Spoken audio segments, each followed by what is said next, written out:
룻기 4장 13절로 22절 말씀, 저와 여러분이 한 절씩 교독하겠습니다.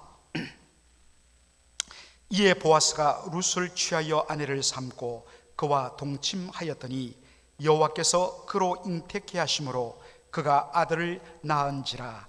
여인들이 나오미에게 이르되 찬송할지로다. 여호와께서 오늘날 내게 기업 물을 자가 없게 아니하셔도다. 이 아이의 이름이 이스라엘 중에 유명하게 되기를 원하노라. 이는 내 생명의 회복자며 내 노년의 봉양자라. 곧 너를 사랑하며 7 아들보다 귀한 자부가 낳은 자로다. 나오미가 아기를 취하여 품에 품고 그의 양육자가 되니 그 이웃 여인들이 그에게 이름을 주되 나오미가 아들을 낳았다 하여 그 이름을 오벳이라 하였는데 그는 다윗의 아비인 이새의 아비였더라. 베레스의 세계는 이러하니라.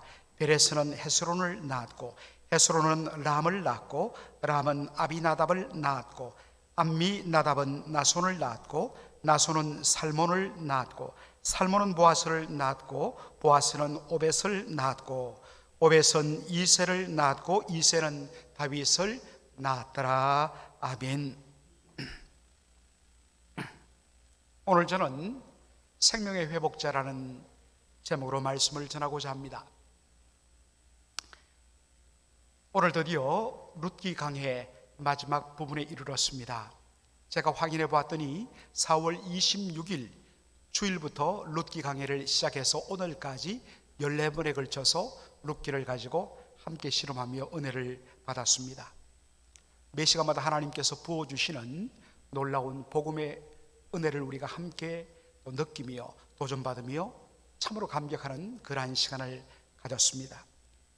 지난 한 주간 동안 오늘 본문을 거듭거듭 묵상하면서 말씀과 실험하는 가운데 끝없이 제 마음속에 한 단어가 강하게 박혔는데 그것은 바로 회복이라는 뜻입니다. 오늘 설교 제목이 생명의 회복자인데 바로 회복. 그런데 나중에도 살펴보겠지만 이 회복이라는 말의 히브리어 원어의 의미는 더 정확히 말하면 restoration, 회복이 아니라 returning, 되돌아간다는 뜻입니다. 되돌려준다는 뜻입니다. 오늘 본문에 보면 아니 룻기 전체를 통하여서 이제 결론 부분에서 정말 하나님 앞에 믿음으로 반응하며 기꺼이 결단한 이 룻과 보아스 그 개인의 회복은 말할 것 없고 이 두 사람의 믿음의 결단을 통하여서 하나님이 그가 속한 가정과 지역 사회와 심지어 그 시대와 나라를 고치고 회복시키고 되돌리는 놀라운 은혜의 역사를 오늘 본문이 보여주고 있는 것입니다. 첫 번째로 우리가 살필 것은 바로 보아스의 삶에 임한 하나님의 회복의 은혜입니다. 우리가 지난 시간에 본 대로 보아스는 손해를 감수하고 기업 물을 자의 의무를 이행하겠다고 결단하고 그것을 이행합니다. 그래서 자신의 돈을 들여갖고 나오미의 밭을 사서 다시 되돌려줍니다. 그리고 룻과 결혼하여서 그 사이에 낳은 아들 오벳을 나오미에게 넘겨줍니다. 자, 그래서 오늘 본문 룻기 4장 16절 17절에 보면 이 장면이 나옵니다. 나오미가 아기를 취하여 품에 품고 그의 양육자가 되니 그 이웃 여인들이 그에게 이름을 주되 나오미가 아들을 낳았다 하여 그 이름을 오벳이라 하였는데 그는 다윗의 아비인 이새의 아비였더라. 여러분, 오벳이란 이 이름은 바로 예배란 뜻 혹은 섬김이란 뜻이 됩니다. 1차적으로는 바로 그가 할머니 그렇게 섬기도록 하는 것이지만 그의 삶이 근본적으로 그의 존재와 그의 삶이 하나님 앞에 온전히 드려지는 그런 예배가 되기를 바라는 마음에서 오벳이라 이름을 붙였습니다. 특별히 우리가 주목할 것은 아기를 취하여 나오미가 아기를 취하여 품에 품고 그의 양육자가 되었다는 이 표현입니다. 이 말씀을 그냥 단순히 현대적인 의미로 해석해서 우리 이민자들 다 그런 경험을 했지 않습니까?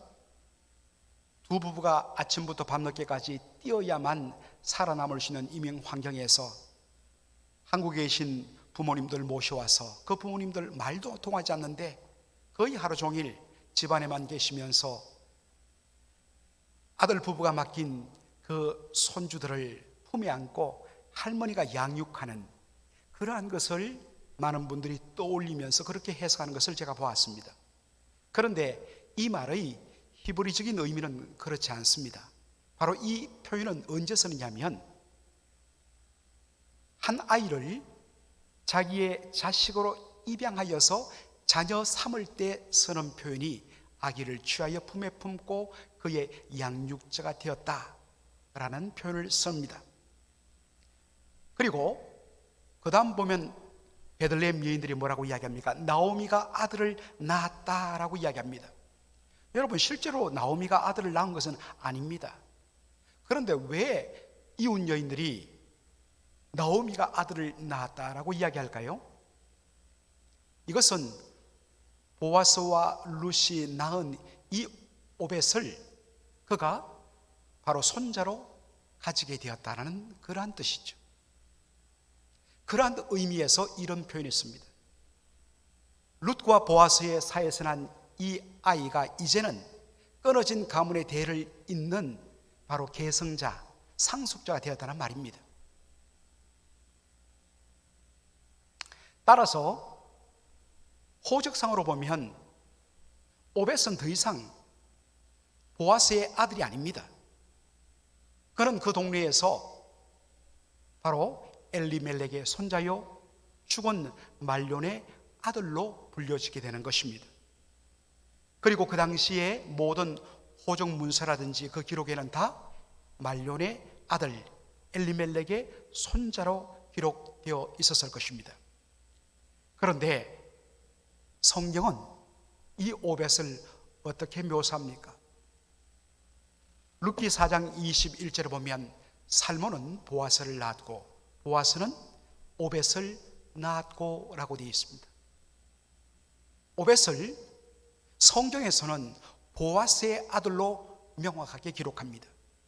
그리고 마태복음 1장의 예수님의 족보를 보면 역시 살몬은 라합에게서 보아스를 낳았고 보아스는 룻에게서 오벳을 낳고 오벳은 이새를 낳고 이렇게 되어 있습니다. 여기도 보면 보아스가 오벳의 아버지로 그렇게 예수님의 족보에 기록되어 있습니다. 보아스는 기업 물을 자의 의무를 이행하기 위하여서 자기가 낳은 아들임에도 불구하고 그 아들을 내어 주었습니다. 그런데 하나님께서는 성경을 통하여서 오벳을 보아스의 아들로 되돌려 주시는, 그 당시 호족들은 흔적도 없이 사라졌지요. 그런데 오고 오는 세대에 그 기록이 영원히 지속되는 성경에는 오벳을 보아스의 아들로 기록하며 되돌려주고 있습니다. 그뿐입니까? 바로 보아스는 다윗의 족보에 그리고 궁극적으로는 예수님의 족보의 조상으로 그 이름이 올려지는 놀라운 영광을 받습니다.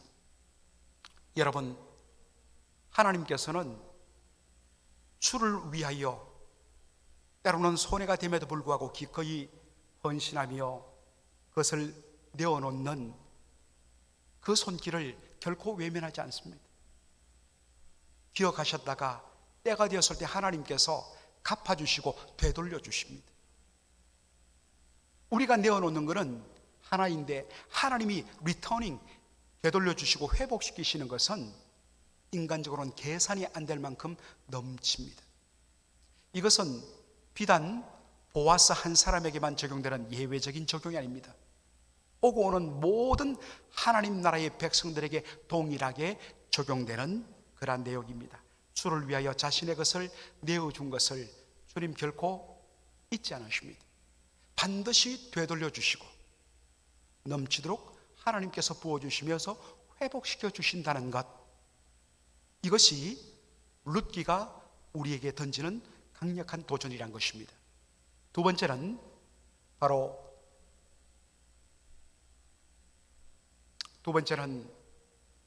룻이 하나님께로부터 받은 회복의 은혜입니다. 여러분들, 룻기 지난 시간에 우리가 보다가 채 다 보지 못하고서 제가 다음 시간에 이 부분을 설명하겠다고 했는데, 룻기 4장 11절 12절에 보면 보아스뿐만 아니라 룻에게 축복하는 베들레헴 장로들의 축복의 내용이 나옵니다. 성문에 있는 모든 백성과 장로들이 가로되 우리가 정인이 되었노니 여호와께서 내 집에 들어가는 여인으로 이스라엘의 집을 세운 라헬, 레아 두 사람과 같게 하시고 너로 에브라스에서 유력하고 베들레헴에서 유명케 하시기를 원하며 여호와께서 이 소년 여자로 내게 후사를 주사 내 집으로 다말이 유다에게 낳아준 베레스의 집과 같게 하시기를 원하노라, 이렇게 축복합니다. 여러분, 이 말씀에서 중요한 룻에 대한 표현을 발견합니다. 여러분, 이전에 룻은 어떻게 불려졌습니까? 룻기 내내 룻은 이 두 가지 이름으로 불려집니다. 그의 이름 룻 앞에 항상 이 표현이 붙습니다. 룻기 2장 10절에 이방 여인이라는 타이틀이 룻의 이름 앞에 항상 붙습니다. 그리고 룻기 전반을 거쳐서 룻에게는 항상 꼬리표처럼 뭐가 붙었냐면 이방 여인, 그 중에서도 모함 여인이라는 타이틀이 꼬리처럼 붙습니다. 굉장히 수치스러운 이름이죠. 그런데 그가 보아스에 의해서 보아스의 기업 물을 그 행위의 결단으로 말미암아 보아스의 아내가 되어 결혼하면서 그의 이름이 바뀝니다. 그의 명칭이 바뀝니다. 11절에 보니까 내 집에 들어가는 여인으로, 모함 여인 룻으로 라고 말하지 않습니다. 내 집에 들어가는 여인이라고 이야기합니다. 12절에 보면 이 소년 여자, 이 젊은 여자, this young woman이라고 그렇게 표현이 바뀌어집니다. 그것뿐만 아닙니다.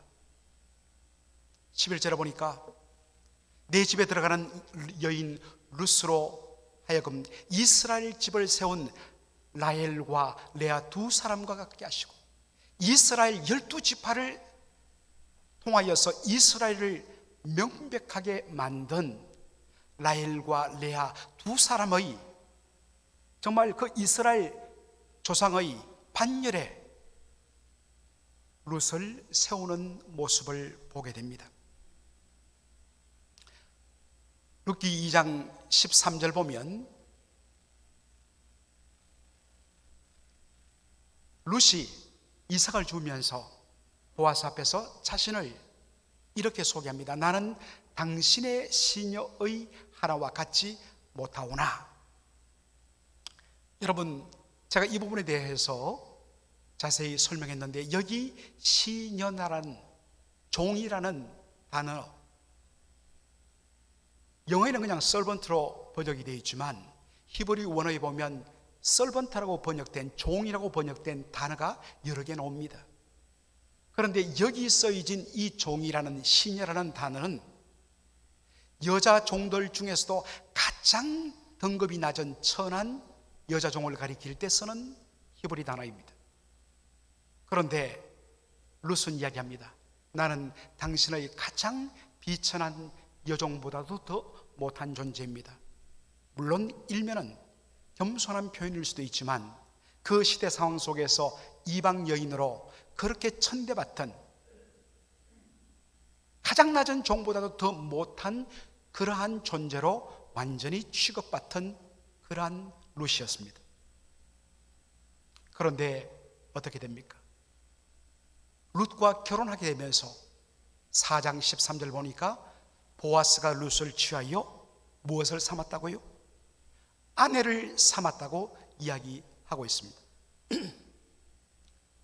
보아스와의 결혼을 통하여서 그의 신분이 가장 비천한 여종보다 더 못한 존재에서 당당히 보아스의 아내가 되는 그의 신분과 존재가 완전히 바뀌어버리는 것을 보게 됩니다. 룻은 기업 물을 자, 영어로는 리디머죠. 기업 물을 자, 리디머인 보아스를 통하여서 그의 신분과 존재가 완전히 바뀌어버립니다. 완전한 회복을 얻습니다. 에베소서 2장 3절 보면 예수 믿기 전 우리의 영적인 신분을 이렇게 이야기합니다. 전에는 우리도 다 그 가운데서 우리 육체의 욕심을 따라 지내며 육체와 마음에 원하는 것을 하여 다른 이들과 같이 본질상 진노의 자녀이었더니, 여기에 자녀라는 말은 자식들을 가리키는 단어가 아닙니다. 영어 성경이 참 잘 번역했는데 헬라 원어를 제대로 번역하자면 object, 대상입니다. 우리는 태어날 때부터, 날 때부터 우리는 하나님 앞에 진노를 받을 수밖에 없는 아담의 후손, 진노의 대상으로 존재했었습니다.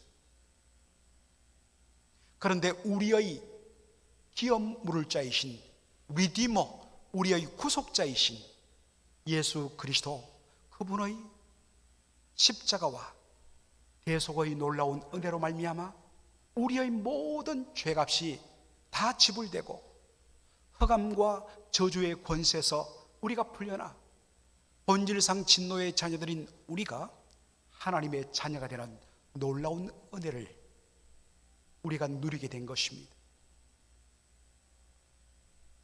가장 미천한 종보다 못하던 이방 여인이요 모함 여자였던 룻이 기업 물을 자 리디멀 구속자인 보아스를 통하여 그의 신분과 존재가 완전히 바뀌었듯이 예수 그리스도를 통하여 진노의 자녀였던 우리가 하나님의 자녀가 되고 신랑 되신 우리 주 예수 그리스도로 인하여서 우리는 존귀한 그리스도의 신부가 되는 놀라운 축복을 우리가 받게 된 것입니다. 예수님 아니었으면 우리는 결단코 그러한 은혜를, 그런 신분의 회복을 우리는 맛볼 수 없었는데, 주님께서 우리가 무엇이간데 우리를 그렇게 받아주시고 당신의 피로 값주고 사셔서 우리에게 이 놀라운 신분의 회복을 주셨습니다. 아마도 신분의 회복을 맛본 룻이 결코 허투루하게 그 이름에 걸맞지 않는, 그 신분과 변화된 존재에 걸맞지 않는 그런 삶을 살 수 없었을 것입니다. 마찬가지 그 놀라운 은혜, 그리스도로 말미암아 하나님의 자녀가 되고 신랑 되신 예수님으로 말미암아 그의 영적인 신부가 된 성도와 교회, 달라질 수밖에 없어야 한다는 것입니다. 이것이 오늘 본문이 우리에게 보여주는 강한 도전입니다. 세 번째로는 나오미에게 임한 회복의 은총입니다. 여러분, 오늘 본문은 어떤 면에서는 룻기 전체를 다시 한 번 더 되짚으면서 우리가 정리하는 시간이기도 하는데요, 모압에서 베들레헴으로 돌아온 나오미가 자신의 이름을 부르면서 환영하는 여인들을 바라보면서 한 말이 무엇입니까? 룻기 1장 20절 말씀, 나오미가 그들에게, 베들레헴 여인들에게 이르되 나를 나오미라 칭하지 말고 마라라 칭하라. 나오미란 말은 기쁨이란 뜻이죠. 반대로 마라란 것은 비러네스, 쓰라림, 그런 뜻입니다. 괴로움, 이런 뜻입니다. 자신의 처지가 하나님의 징계로 인하여서 완전히 무너졌는데, 너무 쓰라리게 되었는데 어떻게 나를, 전혀 기쁜 어떠한 내용도 없는 나를 나오미라 부를 수 있겠느냐? 마라라고 부르라. 그러면서 그가 자신을 그렇게 부르라고 하는 이유를 한 번 더 설명합니다. 룻기 1장 21절. 내가 풍족하게 나갔더니 여호와께서 나로 비어 돌아오게 하셨느니라. 많은 분들은 풍족하게 나갔는데 10년이 지나서 다시 모압 땅에서 베들레헴으로 돌아올 때 비어 돌아오게 하셨다. 이것을 경제적인 측면에서 그렇게 해석하는 분들도 봤습니다. 베들레헴을 떠날 때는 정말 모든 것을 다 갖고 풍족했는데 모압 땅에 10년 살면서 경제적으로 완전히 빈털터리가 되었다는 것을 설명하는 그러한 말씀이라고 해석합니다. 그러나 그러한 주장에는 자기 모순이 들어 있습니다. 아무리 베들레헴의 기근이 심했더라도 모든 베들레헴 사람들이 다 떠난 것 아닙니다. 정말 그가 나오미 부부가 풍족했다면 부자가 망해도 여러분들 3대는 간다 뭐 그런 이야기도 있지 않습니까? 이전보다는 풍요롭게 살지 못하지만 그래도 견딜 수 있었을 것입니다. 왜 모압으로 떠났느냐? 도무지 먹고 살 것이 하나도 그 땅에 없었기 때문에 하는 수 없이 살기 위해서 모압 땅으로 떠난 것입니다. 따라서 처음부터 그들은 어떤 의미에서는 가난했었습니다. 그렇다면 풍족하게 나갔더니 여호와께서 나로 비어 돌아오게 하셨다는 이 말씀의 의미는 무엇인가? 나갈 때는 남편과 두 아들이 그렇게 살았었는데 모압 땅에서 다시 베들레헴으로 돌아올 때는 남편도 그리고 그 대를 이어야 할 아들도 다 죽어서 가문의 생명이 끊어지게 되었다는 표현입니다. 이것이 비어 돌아오게 하셨다는 말씀의 의미란 것입니다. 그런데 어떤 일이 일어납니까? 여러분, 베들레헴 여인들이 오벳이 난 것을 보고 뭐라고 이야기합니까? 이 아이는 내 생명의 회복자이며 내 노년의 복량자여라. 여기 생명의 회복자란 말, 제가 설교 초두에도 설교 제목으로 삼았다고 이야기하면서 이 단어의 의미를 말씀드렸습니다. 여기 회복이란 것은 더 정확하게 보면 리스토어이 아니라 리턴입니다. 생명이 되돌아오다는 뜻입니다. 다시 말해서 잃었던 생명이 회복되었다, 되찾았다는 의미입니다. 엘리멜렉과 그 두 아들 죽음으로 말미암아 그 가문의 생명의 대가 끊어져 버렸다고 절망했습니다. 이제 나는 빈손이 되었다고 이야기합니다. 그런데 오벳으로 말미암아서 가문의 생명이 다시 되돌려지게 된 것입니다. 되돌아온 것입니다. 바로 이 의미가 내 생명의 회복자라는 말씀의 의미입니다. 여러분, 이것이 우리에게 주는 도전이 무엇입니까? 특별히 시점이 중요합니다. 약속의 땅 베들레헴을 떠나서 모압으로 갔을 때에 모든 것을 다 잃어버렸습니다. 그래서 이제는 모든 것이 끝났다고 절망 가운데 텅 빈 채로 돌아왔을 때 그때부터 하나님의 채움의 역사가 시작되는 것을 보게 됩니다. 탕자의 불행은 모든 것을 다 잃고 상거지가 되어서 굶주릴 그때 비로소 그의 비극이 드러난 것이 아니라 사실 그 비극의 시작은 아버지를 떠난 것으로부터 시작되었습니다. 그 결과로 모든 것을 다 잃어버리고 완전히 절망의 나락에 빠집니다. 그런데 그 절망의 나락에서 그가 발견한 것이 뭐냐? 이 비참의 근본 원인은 내가 아버지를 떠났기 때문이다. 그래서 결심합니다. 아버지께로 돌아가리라. 그리고 아버지께로 돌아올 때에 그는 완전히 모든 것을 다 잃어버린, 사실은 살아있는 아버지의 유산을 달라고 나가는 그 순간부터 그는 아버지의 아들의 관계가 끊어져 버렸습니다. 그가 아버지께로 돌아왔을 때는 그의 몰골이 완전히 거짓골이었을 뿐만 아니라 그의 모든 아버지의 관계가 단절된 상태였습니다. 그래서 그가 이야기합니다. 아들의 하나로 여겨주지 마시고 저를 일꾼의 하나로, 품꾼의 하나로 여겨주십시오. 그런데 아버지께로 돌아왔을 때 어떤 일이 일어납니까? 그의 모든 신분이 회복되고 그 회복됨의 표시로 옷을 입혀라, 신발을 신겨라, 가락지를 끼우라 라는 그 말씀의 내용, 모든 아들됨의 권세가 회복되는 그러한 축복을 맛보게 된 것입니다.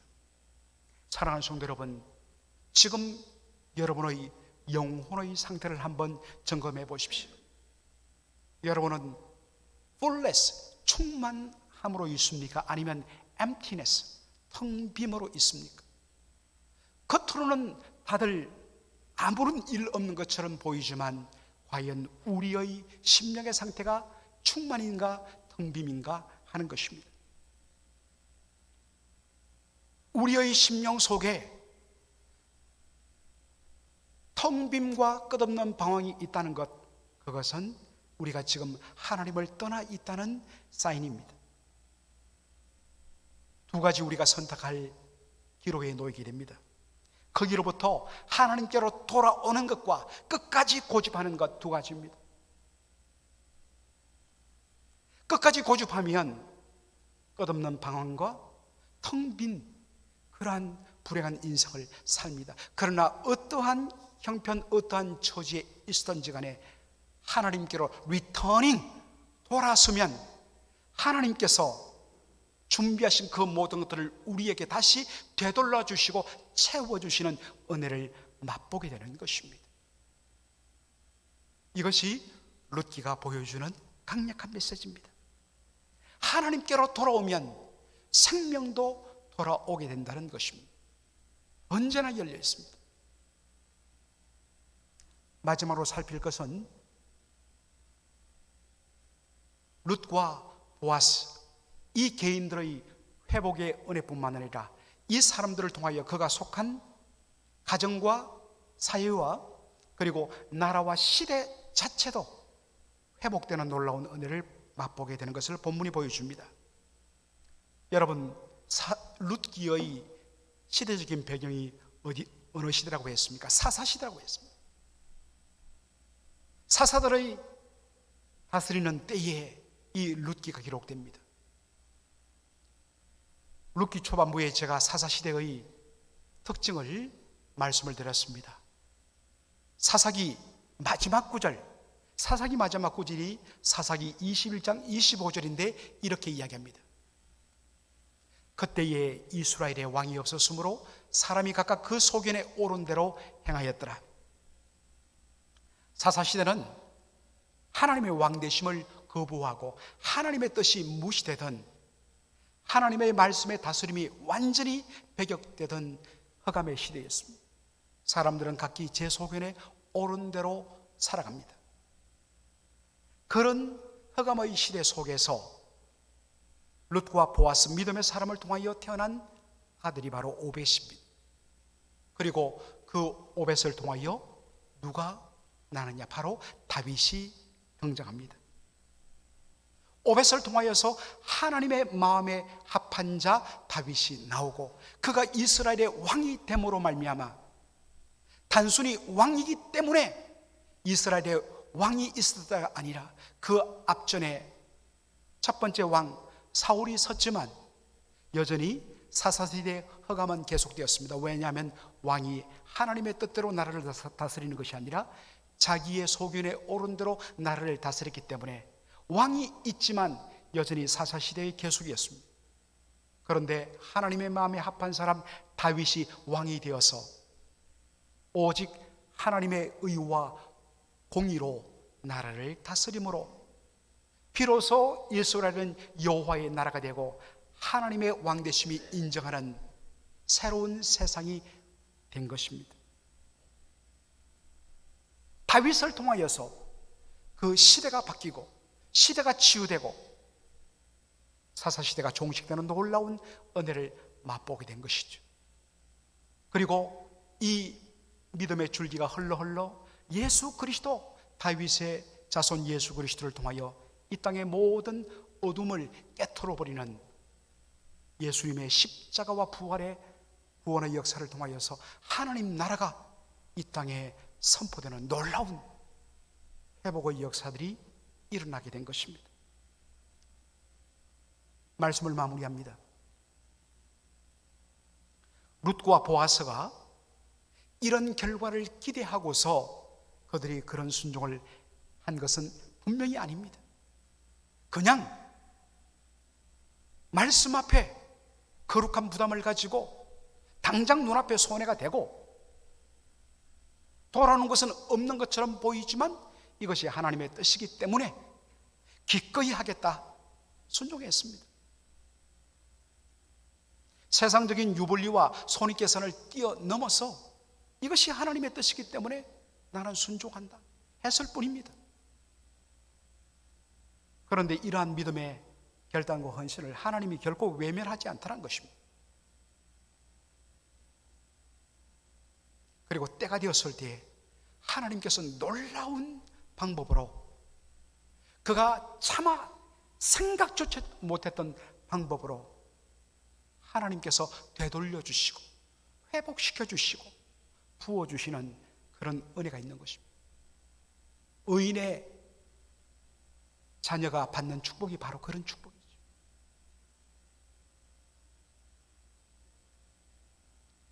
그 결과 그 개인은 말할 것도 없고 그의 가문과 후손들 그리고 그가 속한 나라와 시대와 공동체가 회복되어지는 놀라운 축복을 받게 되는 것입니다. 오늘 각자 이 말씀 앞에 결단함으로 말미암아 온전히 하나님께서 되돌려 주시는 그 놀라운 은혜와 사랑을 간증하는 저와 여러분의 복된 삶 되기를 주의 이름으로 축원합니다. 아멘.